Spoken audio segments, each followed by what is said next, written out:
Ngayong araw nga pala, gagala nga pala muna kami. Bibili nga pala ng cellphone yung mga pinsan ko at syempre sabit na naman ako. At dahil kasama ko mga pinsan ko, syempre dakilang buraot lang ako ngayon. Inuna ko na nga pala mag mirror selfie. Syempre hindi naman ako pwedeng lumakad hanggat hindi ko nag-check kung pogi ba ako ngayong araw. Pagkatapos nun ay lumakad na nga pala kami. Naglakad na nga kami papunta sa hintayan ng tricycle. Bago ka nga pala makapunta sa hintayan ng tricycle ay kailangan mo muna mag-hiking paakyat. Pagkatapos namin sa tricycle ay dumiretso na nga pala kami sa sakayan ng jeep. Tamang lakad na nga pala kami na para kami manlalakbay noong unang panahon. At dahil mga tamad kami, hindi naman kami tatagal na puro lakad lang papuntang SM. Kaya sumakay na kami ng jeep para may personal driver kami. At syempre, nagpalibre na rin pala ako ng pamasahe para magampanan ko ang pagiging buraot ko. At kung nasa jeep kayo, hindi naman mawawala ang pagchichismisan habang nasa biyahe. Yung kapit mo, wag niya kaming idamay-damay kung ano-anong ginagawa niyang mga istorya para sa aming pamilya dahil hindi kami nakikialam sa buhay niyong mag-asawa kahit Habang nasa biyahe nga din pala, ay nagpa-cute na din kami na itong pinsan ko. Bigla na nga lang pala siyang natulala na para bang pagod na siya sa buhay.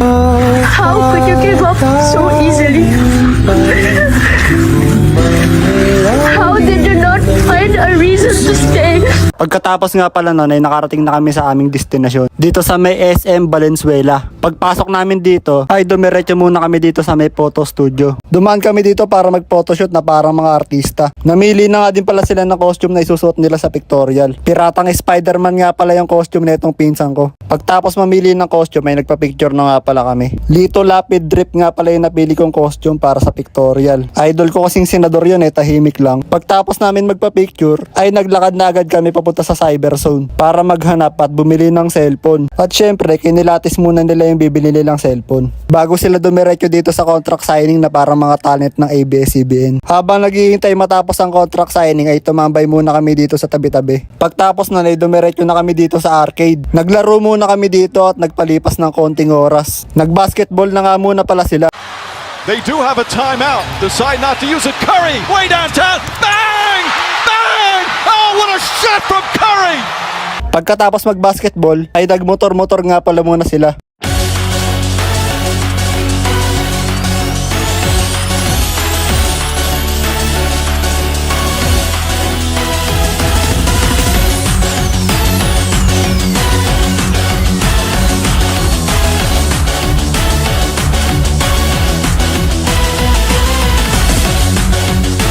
Pagkatapos ng lahat ng yon ay syempre kumain na nga pala muna kami. Dito nga pala kami kumain sa may Popeyes. Dito nga pala kami pumesto sa may bintana para yung mga dumadaan sa labas madali namin maiinggit. At habang naghihintay ng pagkain ay nag-mirror shot muna ako dito. Pwede na model ng Popeyes to guys. Model ng CR. At dahil mababait kaming nilalang, nakonsensya kaming manginggit doon sa bintana kaya lumipat kami ng pwesto. Ganyan ako.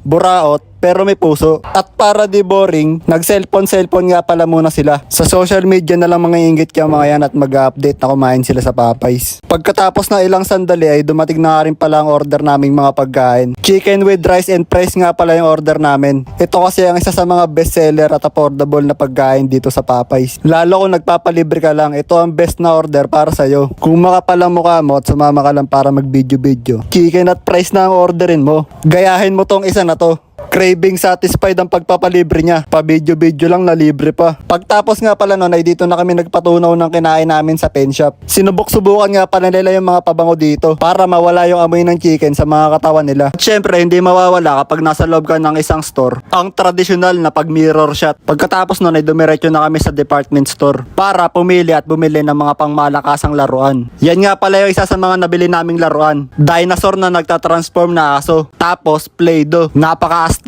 Pagkatapos nun ay nagtingin-tingin sila ng mga damit. Isa sa mga manikin dito ay pinapakyuhan kami. Napakasama ng ugali porket hindi kami bibili. Sinubukan nga rin pala namin isakay sa cart itong si Tamboy. Habang nakasakay siya sa cart ay tinulak-tulak din namin yung cart na para siyang baby sa stroller. Pagkatapos namin sa department store ay bumili na din kami ng ipapasalubong. Ito nga pala yung napili namin bili na pasalubong. Bibingkinitan. Top choice to kapag wala ka na maisip na bilhin. Patok to sa matatanda. Kesa bumili ka ng bibingka sa bakery, dito ka na lang branded pa. Pagkatapos na umuwi na nga pala kami. At dyan na nagtatapos ang ating adventure ngayong araw. Maraming salamat sa panonood.